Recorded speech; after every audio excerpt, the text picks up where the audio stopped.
Bon bah écoutez, vous savez ce que l'on va faire.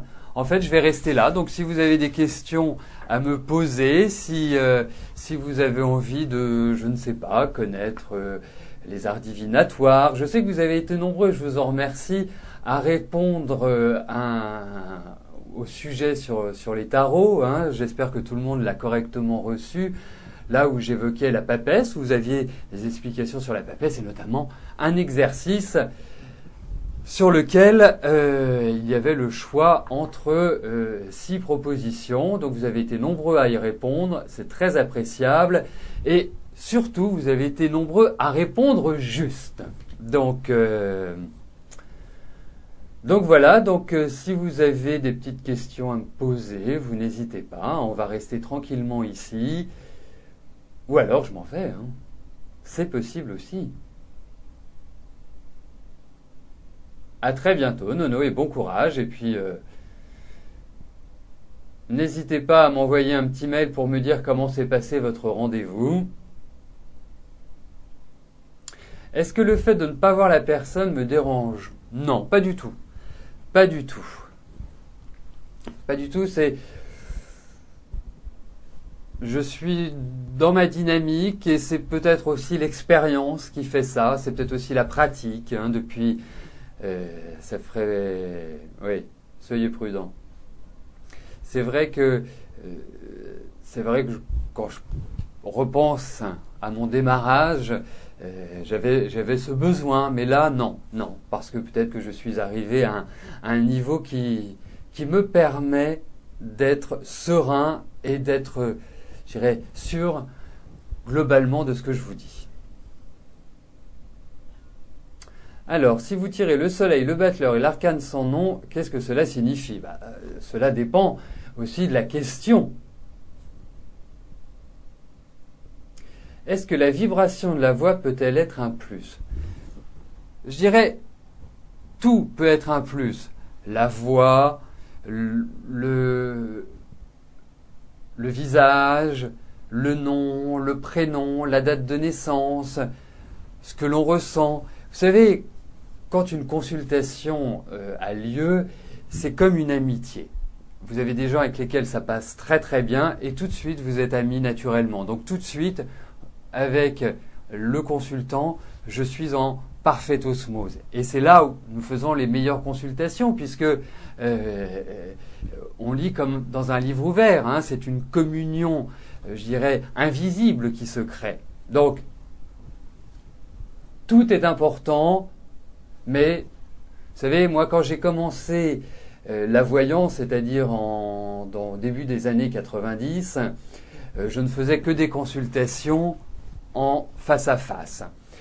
Et quand le téléphone s'est développé, est arrivé, je me disais, c'est curieux de faire des consultations par téléphone parce qu'on n'a pas justement la personne en face de soi. Et donc, j'ai commencé à faire des consultations et à voir ce que cela donnait, à tester. Et je me suis aperçu que ça fonctionnait très bien, malgré tout, malgré cette absence de visu. Et puis après est arrivé Internet, où on se dit comment on peut faire à travers un ordinateur une consultation. Les choses fonctionnent. Alors je parle pour moi bien évidemment. Alors est-ce vraiment l'expérience, la maîtrise? Est-ce que je suis à l'aise avec ce que je développe lors de mes consultations pour justement ne pas mettre de barrières? Parce que c'est ça qui est important.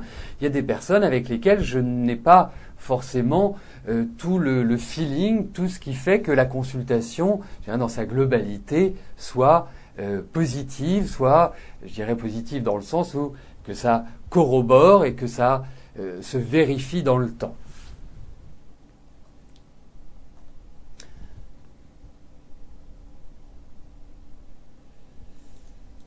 Alors, ensuite.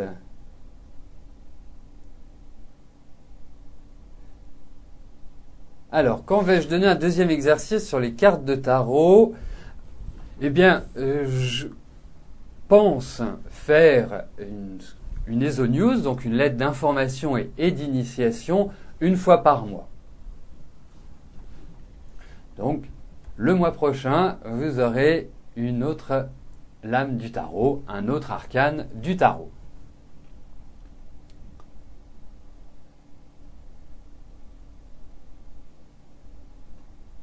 C'est vrai, Ataline, vous avez raison, parce que ce que l'on peut lire dans les cartes est parfaitement étonnant. Parfois, c'est sidérant même. Donc, voilà. Je ne peux qu'approuver ce que vous dites. Alors, est-ce que tout le monde peut développer des dons de voyance? Eh bien, écoutez, je pense que tout le monde a la possibilité d'apprendre les tarots, la numérologie, l'astrologie, toute discipline, tout art divinatoire. Ensuite, certains seront plus doués, d'autres moins, d'autres auront un meilleur feeling avec tel ou tel art divinatoire. Ensuite, il y a la pratique. Et puis, de prime abord, il y a aussi le professeur qui est important. Mais c'est vrai qu'on peut tous l'apprendre. Après, on sera plus ou moins doué, et puis plus ou moins doué dans certains sujets. C'est presque dans... vous savez, la voyance, c'est un petit peu comme d'autres secteurs professionnels. Il y a des personnes qui sont spécialistes de marketing en ceci ou spécialistes de cela. Eh bien, c'est le même rapport.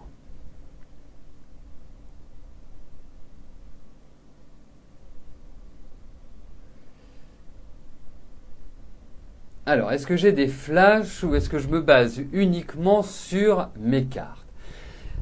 Mais moi, j'ai besoin d'un support pour me mettre en condition, pour vraiment percevoir les choses. Moi, je dirais que c'est... Je ne sais pas si je peux appeler ça des flashs, mais quand je vous interprète les cartes, quand je réponds à vos questions, il n'y a pas que les cartes qui viennent.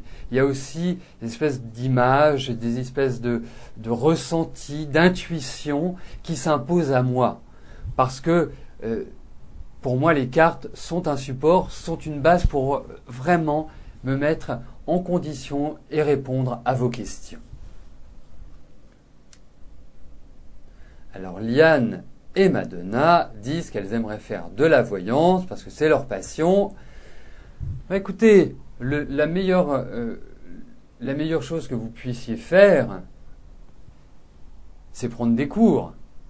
C'est apprendre déjà les tarots, ou la numérologie. Ce sont des disciplines, moi, que je connais bien, que je maîtrise bien. Vous le savez, je ne vous l'apprends pas, que je donne des cours. C'est présent sur le site. Vous avez déjà reçu des messages de ma part pour vous en informer. Mais c'est vrai que quand on est passionné, quand on a envie, il faut le faire, que ce soit de la voyance, de la peinture, de l'architecture ou tout autre, de la mécanique. Il faut aller. Il faut le faire, il faut agir. Il ne faut pas rester, comme on dit, sur sa faim. Et vous avez cette possibilité-là. Donc, moi, je vous dirais, faites-le quand vous le pourrez, quand vous le voudrez. Sachez que vous aurez toujours une oreille attentive de ma part pour vous expliquer les cartes, pour vous former, pour vous apprendre à bien savoir.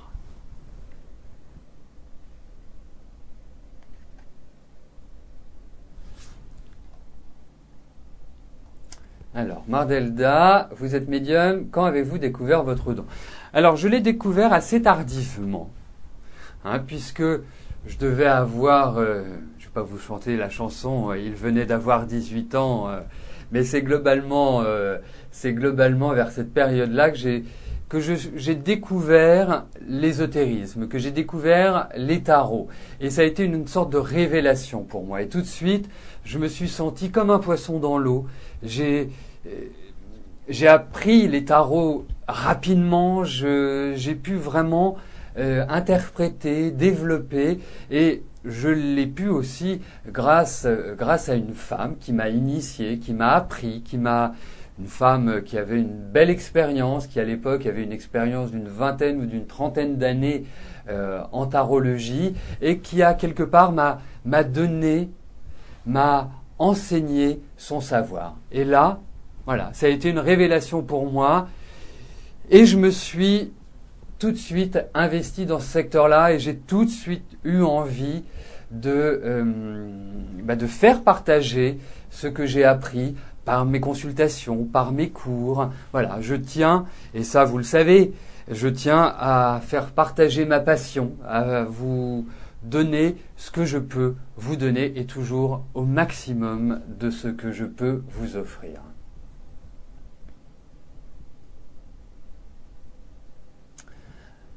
Alors, est-ce que ce que je vois est figé ou peut changer? Le monde est en mouvement. La vie, les saisons, tout est une sorte d'éternel recommencement et est toujours en pleine évolution. Donc, effectivement, vous m'entendrez lors de consultations ou lors de l'émission vous dire, par exemple, non, je ne suis pas capable de répondre à votre question, je ne sais pas. Ou vous dire, effectivement, il y a une idée d'évolution, mais les choses ne sont pas figées. Donc, rien n'est figé dans la vie. Vous savez, moi je me qualifie comme un révélateur, comme une sorte de miroir. Je ne connais pas votre situation, je ne sais pas comment vous évoluez. Et avec les tarots, avec la numérologie, avec l'astrologie, avec toutes les disciplines que j'ai apprises et développées, je vais vous livrer mon sentiment. Mais effectivement, il y a des situations, et vous le constatez vous-même, qui évoluent, qui ne sont pas figées. Rien de toute façon n'est figé. Vous savez, je prends toujours cet exemple-là, puisque quelqu'un qui me pose la question, est-ce que je vais trouver un travail? Je fais les cartes, je vais lui dire, oui, vous allez trouver un travail. Donc, lui, il se dit, c'est chouette, je vais trouver un travail. Christophe me l'a dit, donc je n'ai rien à faire. S'il reste chez lui, personne ne va sonner à sa porte en lui disant « Bonjour monsieur, nous vous offrons un travail ». Donc, moi je révèle, après c'est vous qui agissez. Et vous agissez en fonction de ce que je vous ai dit, qui vous permet d'en faire une synthèse, mais vous êtes l'architecte de votre vie, vous êtes vraiment le vecteur le plus important pour agir et pour vous concrétiser. Mais c'est vrai que dans la vie, il y a des périodes où vous pouvez construire, il y a des périodes où il faut justement faire le dos rond.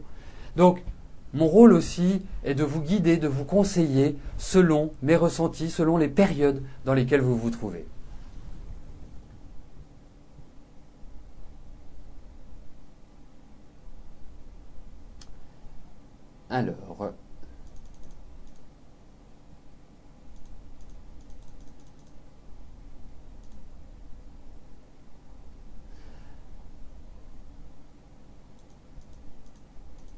Alors, je regarde la prochaine question.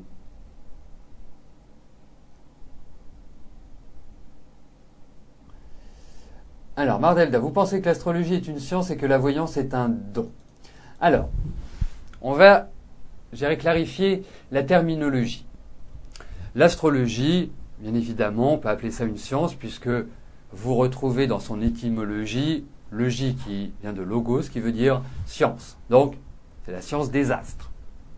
Après, comme toute science, comme la médecine, elle n'est pas complètement exacte à 100%. Mais effectivement, c'est une science dans le sens où on étudie, où on utilise des calculs, où on utilise des formules. Bref, c'est un apprentissage, c'est une initiation. Ça ne s'improvise pas, l'astrologie. Le terme voyance est un don.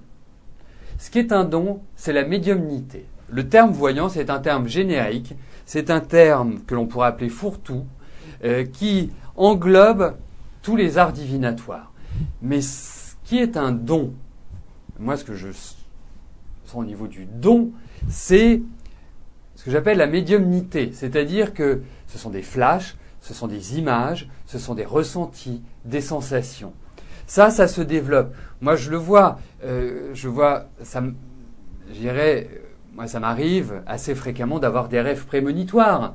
Ça fait partie du domaine de la médiumnité. Parce que ce sont des situations qui ne se sont pas encore passées et qui, quelque part, se déroulent dans votre esprit. Et ça, c'est véritablement un don. Le terme voyance, c'est un terme générique. qui englobe tout cela.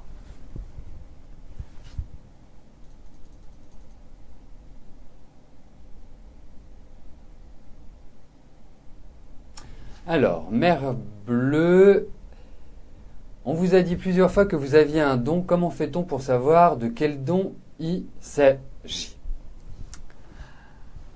Alors, ça se travaille. C'est comme quelqu'un qui est doué pour la peinture. Il va être doué pour le dessin, il va être doué pour créer des figurines, il va être doué pour faire de jolis paysages. Après, il y a de la technique. Il y a de la technique, ce qu'on appelle la technique de développement. Pour donner telle couleur de peinture, il faut mélanger telle et telle couleur. Pour avoir ceci comme résultat, il faut faire cela. Eh bien, dans la voyance, c'est exactement pareil. Alors c'est vrai que on a un don, on a des capacités à ressentir les choses, à ressentir les événements. Après, il faut le canaliser, il faut le développer, et il faut véritablement, la base, c'est apprendre. Vous savez, la voyance peut être développée en apprenant les tarots, mais peut être également développée en faisant de la méditation, en faisant du yoga. Tout cela sont des techniques qui permettent de développer au mieux et de canaliser au mieux les énergies et les flux qui circulent dans notre corps. Donc, certes, il y a des gens qui sont plus doués que d'autres, comme pour d'autres disciplines. Ensuite, il y a tout un travail à effectuer. Vous savez, moi, j'apprends presque quotidiennement des choses en lisant des livres, en partageant avec mes amis qui sont dans ce métier-là. Quelque part, c'est un puits de connaissances qui est sans fond, tous les jours, on est sujet et on est face à des situations qui sont singulières.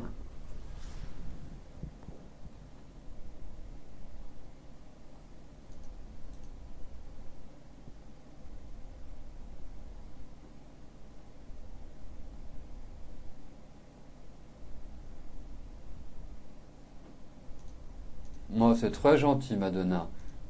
C'est très mignon ce que vous venez de dire.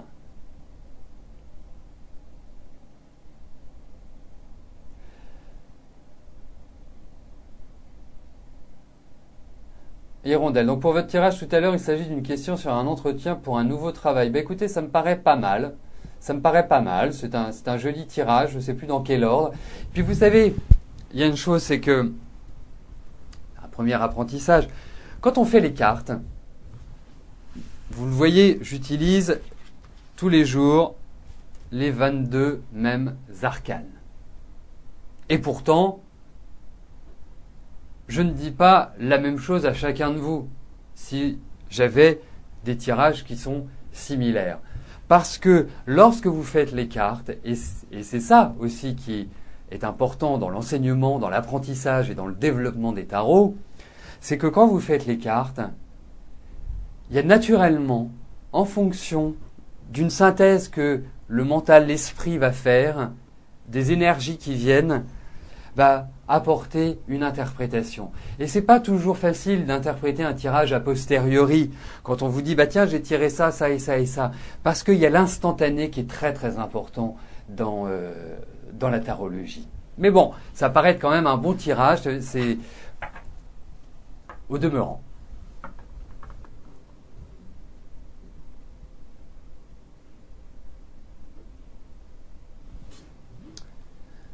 Alors, ensuite, Hirondelle demande si le destin est écrit. Alors, pour moi, les grandes lignes de la vie sont écrites. Il n'y a pas de hasard. Donc, il y a des chemins qui sont tracés, ce qu'on va appeler ça les autoroutes qui sont tracées. Ensuite, comme sur les autoroutes, il y a des sorties. Il y a des sorties pour aller vers d'autres directions. Et c'est là où notre libre arbitre est joue, est important, parce que si tout était écrit, on serait conditionné, nous serions des machines, ce qui n'est pas le cas. Hein, vous pouvez décider, par exemple, du jour au lendemain de quitter votre ami, ou du jour au lendemain de ne plus aller travailler. C'est votre décision. Là, ça ne fait pas partie des grandes lignes, ça fait partie de ce que chacun écrit. Vous savez, la vie est une partition et c'est à nous de la jouer, et de la jouer correctement. Donc, de l'affiner au fur et à mesure. Mais en tout cas, je m'aperçois qu'il y a quand même, et vous devez vous en apercevoir, hein, pour ceux qui m'ont déjà consulté, que ça arrive, que les grandes lignes, telles que je les décris, sont bien là.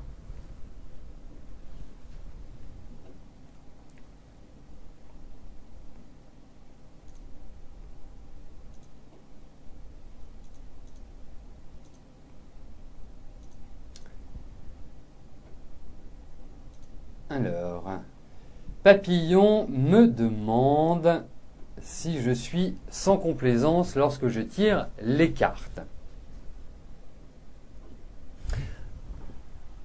Je suis sans complaisance, c'est-à-dire que je vous dis ce que je pense.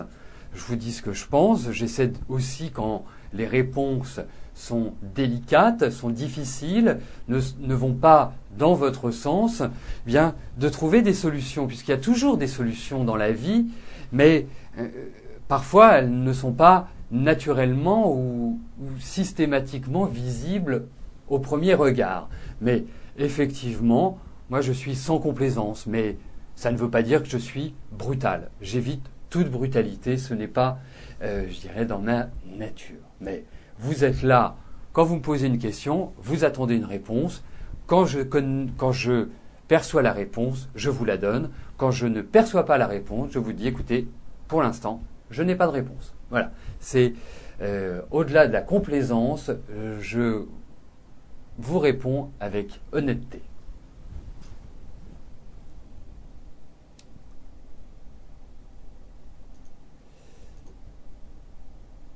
Alors, Claudine, en fait, Christophe, est-ce que les cartes vous donnent l'avenir parce qu'elles prévoient vos actions ou bien l'issue peut être merveilleuse et vous pensez à votre situation de cœur?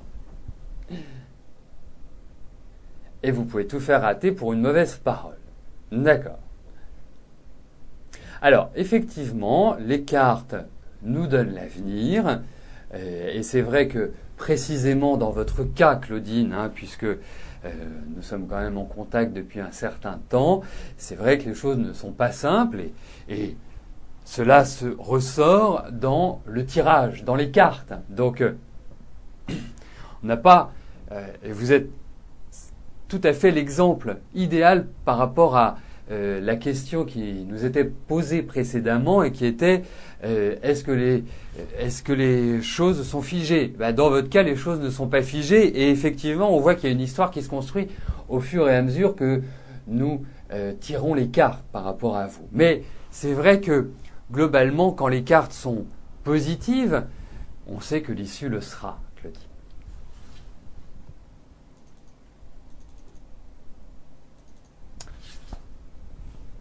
Alors, Solange, quel jeu de cartes de tarot j'ai? Alors, celui que j'utilise pendant les missions est le tarot d'Aleister Crowley. Voilà, c'est un tarot de Marseille, mais qui a été repensé par lui. Qui a été, on va dire, revisité, ce qui est un terme très culinaire, est un terme très d'actualité aujourd'hui, donc il a été revisité.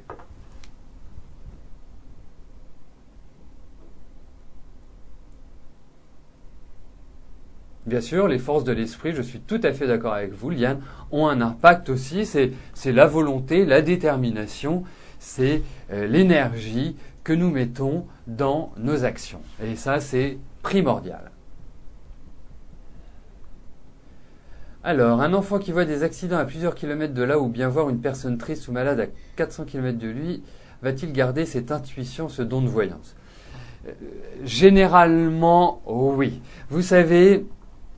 Je vous disais tout à l'heure que moi, j'ai vraiment découvert la voyance, cette passion qui m'anime quotidiennement à l'âge de 18 ans, mais je me souviens d'épisodes quand j'étais tout petit assez forts, hein, et justement sur ce type de prémonition, d'intuition, de cauchemar.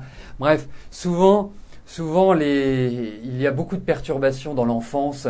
Bon, ça ne veut pas dire des perturbations liées à des problèmes familiaux, mais des perturbations intrinsèques à l'enfant.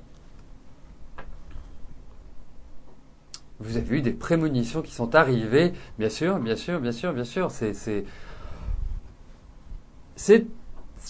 On peut tous en avoir. Il faut juste quelque part dépasser le mental, parce que c'est pas le mental qui régit les prémonitions, c'est pas le mental qui régit les intuitions.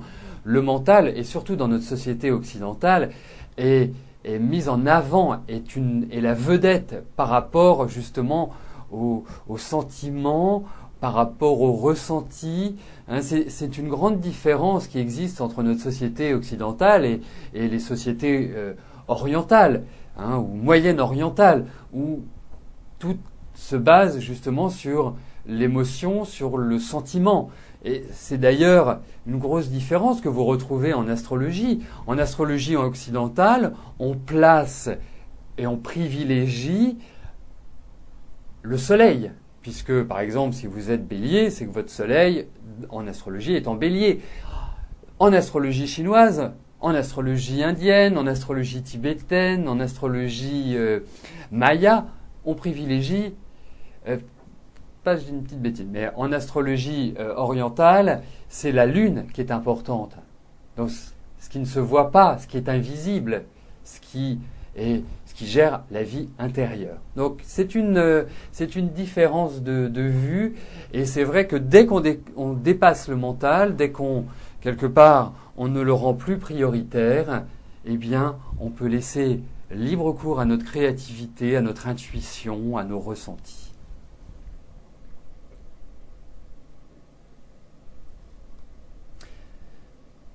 Alors, quels sont les livres qui vous ont le plus éclairé pour mon don ? Alors, en tarot, moi j'ai un homme que j'adore, et qui est vraiment un tarologue, mais qui est un tarologue singulier, qui est très très particulier, qui n'est pas du tout dans la lignée des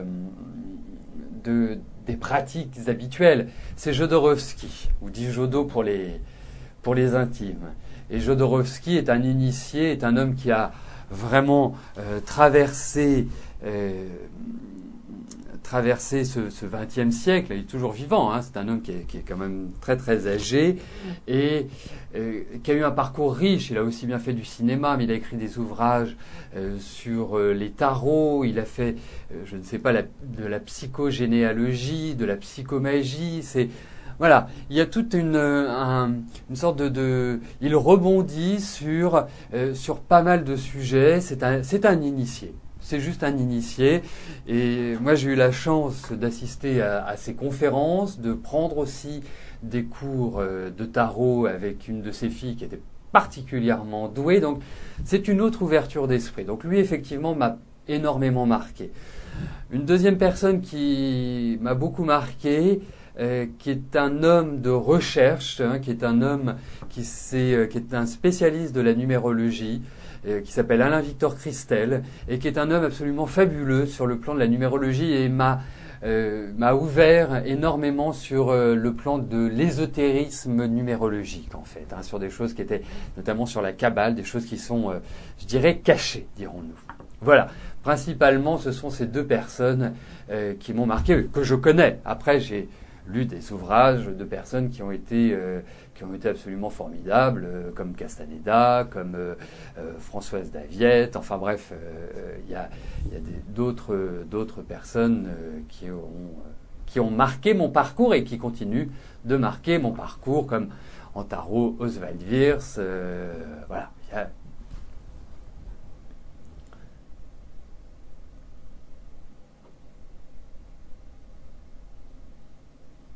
Alors, est-ce que les séances de magnétisme à distance sont efficaces ? Eh bien, écoutez, ça dépend du praticien. Hein, connaissant deux magnétiseurs, il y en a un qui est capable et l'autre qui ne le préfère pas. Donc, voilà, c'est un peu une réponse de Normand, peut-être ben oui, peut-être ben que non, mais ça dépend de chacun. Par exemple,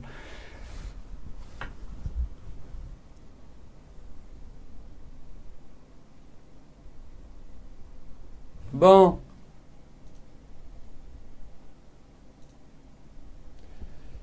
bah écoutez, je vois l'heure qui tourne, je vais devoir vous laisser, mais j'ai beaucoup apprécié ce moment post-émission que j'ai trouvé fort agréable. Et bien là, je vous souhaite à tous une excellente journée. Merci en tout cas d'être restés. Merci d'avoir posé vos questions. J'ai toujours un grand plaisir à parler de ma passion, à parler de l'astrologie, de la numérologie, des tarots, du développement personnel. Ce sont vraiment des sujets qui me tiennent à cœur, qui font partie intégrante de ma vie au quotidien. Donc je vous dis en tout cas à demain. Et n'hésitez pas, si vous avez d'autres questions, vous savez que vous avez le forum qui vous permet d'échanger entre vous, de me poser des questions. Vous pouvez également m'envoyer un mail. Enfin bref, vous savez que je reste disponible et que je reste à votre écoute. Bon, je vous dis bye bye, à demain et merci.